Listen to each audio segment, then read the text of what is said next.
Homeopathy departmental medical officer തസ്തിക മാറ്റ നിയമനങ്ങളിൽ അപാകത പരിഹരിക്കണമെന്ന് ഇൻസ്റ്റിറ്റ്യൂഷൻ ഓഫ് ഹോമിയോപ്പതീസ് കേരളയും homoeopathy medical officers rank holders അസോസിയേഷനും സംയുക്തമായി ആവശ്യപ്പെട്ടു. മെഡിക്കൽ ഓഫീസർ തസ്തിക നിയമനത്തിലുള്ള ചെറിയ അപാകത ചൂണ്ടിക്കാണിക്കാനും അതിൻ്റെ ഒരു ന്യൂസ് നിങ്ങളെ അറിയിക്കാനും വേണ്ടിയിട്ടാണ്. 5 വർഷം പഠനം കഴിഞ്ഞ് വർഷങ്ങൾ 3 വർഷം 4 വർഷമൊക്കെ കഴിഞ്ഞാണ് സാധാരണ നമ്മുടെ ഒരു മെഡിക്കൽ ഓഫീസർ പരീക്ഷ വരുന്നത്, PSC എക്സാം വരുന്നത്. ഈ PSC എക്സാം കഴിഞ്ഞ് റാങ്ക് ലിസ്റ്റ് കിട്ടിയിട്ടും പലപ്പോഴും നല്ല റാങ്കുള്ള ഡോക്ടേഴ്സിന് പോലും അതിൽ അഡ്മിഷൻ കിട്ടാത്ത ചെറിയൊരു പ്രയാസമുണ്ട്.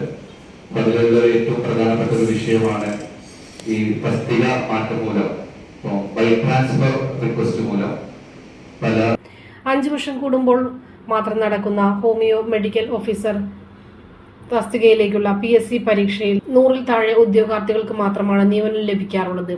അതിൽ തന്നെ വലിയൊരു ശതമാനം തസ്തിക മാറ്റം വഴിയാണ് നിയമനം നടക്കുന്നത്.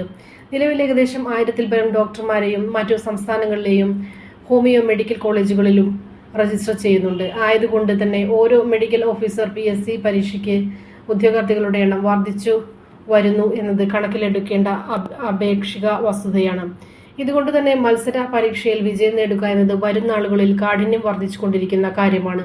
തസ്തിക മാറ്റത്തിലൂടെയുള്ള നിയമനം കേരള ഹോമിയോപ്പതി സ്പെഷ്യൽ റൂൾ പ്രകാരം ജനറൽ നഴ്സ്, ഫാർമസിസ്റ്റ്, ക്ലർക്ക് 61:1 എന്ന അനുപാതത്തിലാണ് നടക്കുന്നത്. സ്പെഷ്യൽ റൂൾ പ്രകാരം തസ്തിക മാറ്റം വഴിയുള്ള നിയമനത്തിനായി മാറ്റിവെച്ചിരിക്കുന്ന തസ്തികകൾ ഏകദേശം 17% കൂടുതലായി വരും. അതുകൊണ്ട് തന്നെ ഹോമിയോ മെഡിക്കൽ ഓഫീസർ എന്ന ഗസറ്റഡ് തസ്തികയിൽ കയറാനുള്ള എളുപ്പ മാർഗവുമായി ഈ ഒരു നിയമത്തെ ദുർവിനിയോഗം ചെയ്യുന്ന അവസ്ഥയാണ് കണ്ടുവരുന്നത്.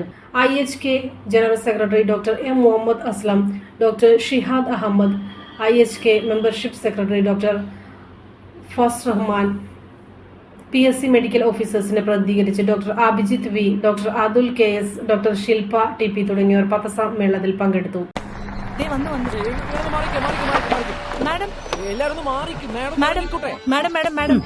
മലപ്പുറത്തേക്കുള്ള വരവില് താങ്കളിൽ നിന്ന് എന്താണ് ജനങ്ങൾ പ്രതീക്ഷിക്കേണ്ടത്?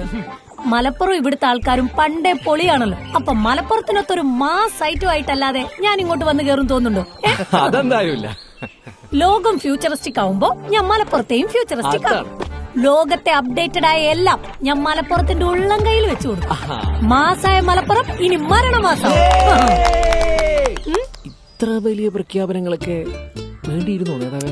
മലപ്പുറത്തിനൊത്ത പുതിയ വലിയ ജാംജൂം വരുമ്പോ ഈ ഉറപ്പൊക്കെ കൂളായിട്ട് കൊടുക്കാലോ. മലപ്പുറത്തിനൊത്ത ജാംജൂം വരുമ്പോൾ പ്രതീക്ഷിച്ചതിനും അപ്പുറം കിട്ടും. Jamjoom hyper market, Kizhakkethala, Malappuram.